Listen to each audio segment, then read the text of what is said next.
QSALN M ayat 154 dalam Tadabur Kalbu dan Tazkiyatun Nafs. Ayat ini adalah fase sesudah istiqomah. Ketika jalan sudah lurus, Allah memberi penyempurna. 1.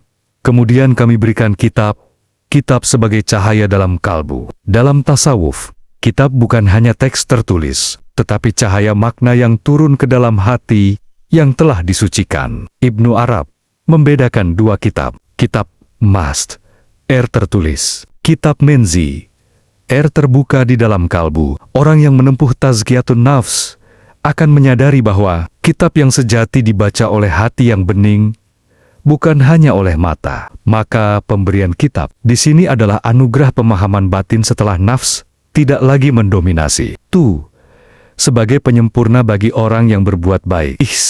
Dan kesempurnaan jalan. Yang disempurnakan bukan amal lahir semata, melainkan kesadaran beribadah seolah melihat Allah, dan lenyap dari perasaan aku beribadah. Menurut Ibnu Arab, kesempurnaan bukan pada banyaknya amal, tetapi pada hilangnya tuntutan diri atas amal. Al-Hol J melangkah lebih radikal. Orang yang benar-benar baik adalah yang tidak lagi melihat kebaikannya. Disinilah kitab menjadi penyempurna. Ia menjinakkan nafs yang halus, nafs yang bersembunyi di balik kebajikan. Sri, penjelas segala sesuatu, ilmu kasif, bukan sekadar informasi. Dalam tasawuf, menjelaskan segala sesuatu, melihat segala sesuatu dalam satu makna tauhid. Ibnu Arab menyebut ini jam alma, banyak peristiwa. 1.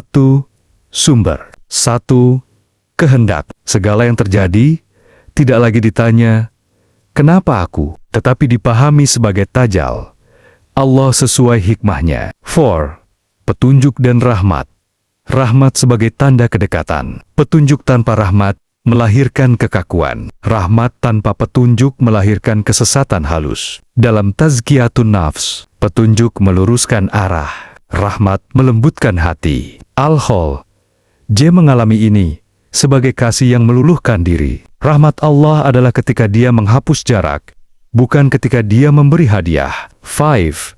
Agar mereka beriman akan pertemuan dengan Tuhan mereka.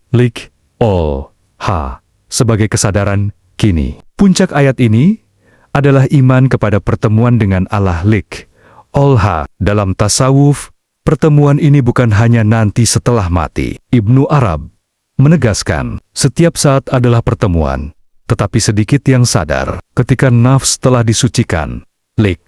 Terjadi saat dizikir tanpa kata, saat